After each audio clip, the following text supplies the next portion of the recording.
நாடாளுமன்றத்தினுடைய சிறப்பு கூட்டம் தொடங்கியிருக்கிறது. பலத்த எதிர்பார்ப்புக்கிடையே நாடாளுமன்ற சிறப்பு கூட்டத்தொடர் தொடங்கியிருக்கக்கூடிய செய்திகளை நாம் அண்மை செய்தியாக பார்த்துக் கொண்டிருக்கிறோம். பலத்த எதிர்பார்ப்புகளுக்கு இடையே நாடாளுமன்ற சிறப்பு கூட்டத்தொடர் தொடங்கியிருக்கிறது. माननीय सदस्यगण, एक minute please please sit down, please sit down, please sit down, control मेरे पास है, प्लीज सिट डाउन, प्लीज। एक मिनट माननीय सदस्यगण, एक minute please please please please please please माननीय सदस्य, मैं एक विषय मैं बता रहा हूं आपको, एक मिनट बता रहा हूं मैं। माननीय सदस्यगण, चलिए माननीय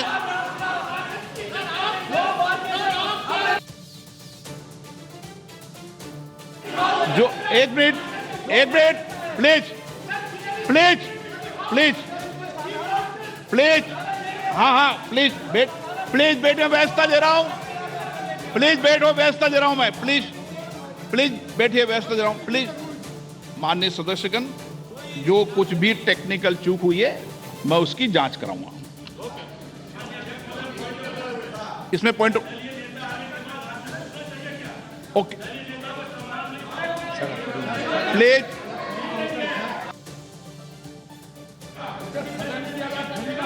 प्लीज मैंने व्यवस्था दे दी है, इतनी बड़ी व्यवस्था दे दी है मैंने। चूक ना, जो टेक्निकल चूक हुई है उसको मैंने बता दिया ना, ये इलेक्ट्रॉनिक टेक्निक चूक है भाई, प्लीज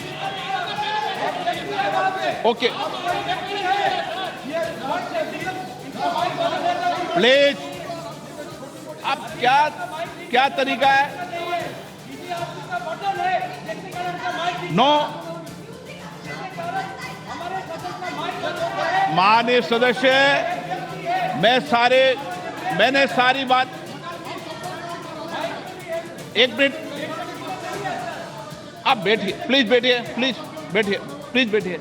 मैंने पूर्व में भी कह दिया है, सारे विषय को मेरे संज्ञान में आपने ला दिया है। कभी टेक्निकल चूक हो जाती है, मैं सारे विषय की जांच कराऊंगा। Okay please.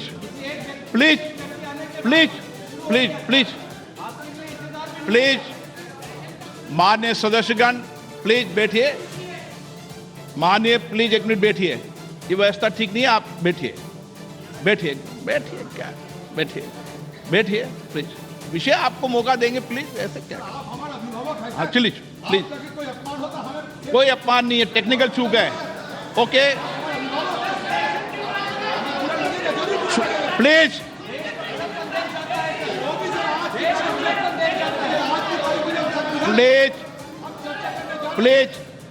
आप सदन के नेता ऐसे मत करिए, मैंने इतनी व्यवस्था दे दी, प्लीज।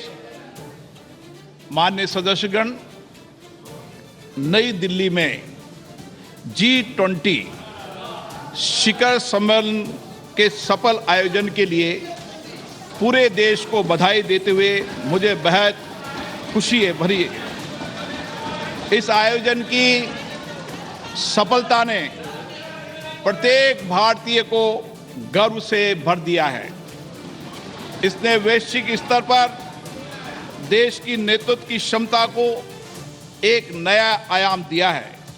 मैं इस आयोजन को आम जनों का आयोजन बना देने की माननीय प्रधानमंत्री जी के विजन की सराहना करता हूं।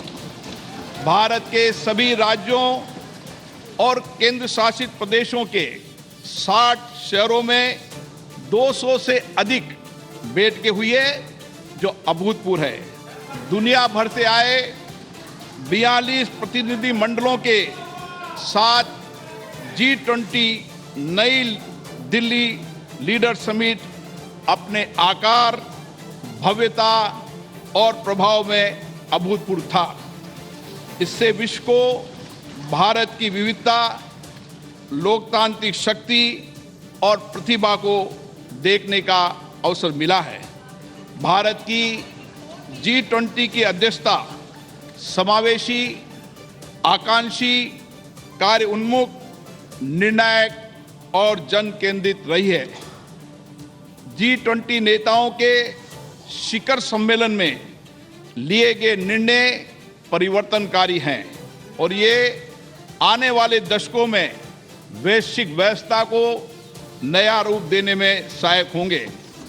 माननीय प्रधानमंत्री जी के विजन और मार्गदर्शन में G20 नई दिल्ली लीडर्स समिट घोषणा पत्र को सर्वसम्मति से अपनाया गया और संवेदनशील मुद्दों पर भी सबकी सहमति बनी। विश्व स्तर पर यह स्वीकार किया गया है कि भारत के नेतृत्व एवं सक्रिय प्रयासों के कारण वैश्विक उत्तर दक्षिण के बीच दूरी के पाटने और पूर्व पश्चिम ध्रुवीकरण को नियंत्रित करने में सफलता मिली है। ये विश्व में भारत के ऊंचे कद और बढ़ती प्रतिष्ठा तथा इस सरकार द्वारा पिछले 9 वर्षों में किए गए कार्यों को दर्शाता है। माननीय प्रधानमंत्री जी के नेतृत्व में भारत को जो वैश्विक सद्भावना प्राप्त हुए, ये उसी का प्रमाण है। ये इस बात की भी स्वीकृति है कि कई प्रकार के विभाजनों से ग्रस्त विश्व में भारत शांति और संयम की आवाज है। भारत की अध्यक्षता में ग्लोबल साउथ की आवाज को G20 की चर्चा के केंद्र में लाने में महत्वपूर्ण भूमिका निभाई है। अपनी अध्यक्षता की शुरुआत में भारत ने जनवरी 2023 में voice of the global south शिखर सम्मेलन की मेजबानी की, जिसमें 125 देशों के नेतृत्व ने भाग लिया। ग्लोबल साउथ के देशों की प्राथमिकताओं और अपेक्षाओं को G20 एजेंडे में शामिल किया गया।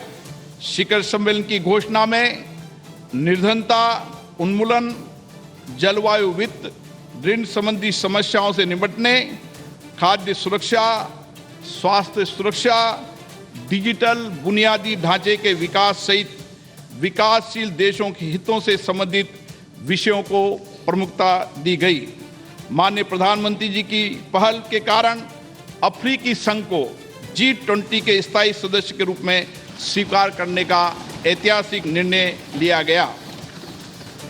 विश्व के शीर्ष नेतृत्व को राजघाट पर राष्ट्रपिता महात्मा गांधी को सम्मान देते देखना एक अद्भुत दृश्य था। उन सभी ने महात्मा गांधी द्वारा प्रतिपादित शांति और अहिंसा के सार्वभौमिक विचार और वर्तमान समय में इसकी प्रासंगिकता को स्वीकार किया गया। माननीय प्रधानमंत्री जी ने स्वयं अंतर्राष्ट्रीय संस्थानों में सुधार करने, उसमें समय के अनुसार बदलाव लाने का पुरजोर समर्थन किया। इस विभाजित विश्व में स्थिरता, वृद्धि और विकास सुनिश्चित करने के लिए वास्तविक बहुपक्षवाद के लिए यह महत्वपूर्ण है। माननीय सदस्यगण, G20 का दृष्टिकोण अर्थ केंद्रित न होकर अब व्यापक रूप से मानव केंद्रित हो गया है। सतत विकास लक्ष्यों को साकार करने, अंतर्राष्ट्रीय वित्तीय संस्थानों में सुधार करने, डिजिटल सार्वजनिक बुनियादी ढांचे की स्थापना करने, हरित विकास समझौतों को प्रोत्साहित करने, महिलाओं के नेतृत्व के विकास को प्रोत्साहित करने, डिजिटल स्वास्थ्य पर वैश्विक पहल करने, प्रारंभिक चिकित्सा की भूमिका को मान्यता दिए जाने जैसे विषयों को प्राथमिकता दी गई, वह सराहनीय है। G20 शिखर सम्मेलन के प्रमुख परिणामों में अंतर्राष्ट्रीय अर्थव्यवस्थाओं को अधिक सक्रिय करना, विकास के लिए अधिक संसाधनों की उपलब्धता, पर्यटन का विस्तार, विश्व स्तर पर कार्य के अवसर, मोटे अनाज के उत्पादन और उपभोग के माध्यम से सुदृढ़ खाद्य सुरक्षा, कौशल की कमी और गतिशीलता की समस्या का समाधान करना, ग्लोबल वैल्यू चेन की मैपिंग, एमएसएमई की सहायता करना और जैव ईंधन के लिए प्रतिबद्धता शामिल है। इनका लाभ पूरे देश को प्राप्त होगा। शिखर सम्मेलन के दौरान भारत मध्य पूर्व यूरोप आर्थिक कॉरिडोर और वैश्विक जैव ईंधन गठबंधन का शुभारंभ अत्यंत महत्वपूर्ण है। इन पहलों से एक कनेक्टेड भविष्य की नींव रखी गई है, जिसमें आगे भी भारत की महत्वपूर्ण भूमिका बनी रहेगी। पर्यावरण समर्थन के लिए लाइफ संबंधी उच्च स्तरीय सिद्धांतों को अंगीकृत किए जाने और जलवायु संबंधी लक्ष्यों को पूरा करने के लिए जलवायु वित्त और निवेश में बड़े पैमाने पर वृद्धि की आवश्यकता को विकसित देशों द्वारा स्वीकार किए जाने से इस क्षेत्र में भारत का नेतृत्व स्पष्ट रूप से प्रदर्शित हुआ है। भारत की अध्यक्षता में महिलाओं और आपदा जोखिम को कम किए जाने के बारे में G20 कार्य समूह के गठन के साथ साथ स्टार्टअप पर एक नए G20 की स्थापना के रूप में नई उपलब्धि दर्ज की गई है। खाद्य सुरक्षा के संबंध में डेक्कन उच्च स्तरीय पहल, भूमि संबंधी पहल पर गांधीनगर रोड मैप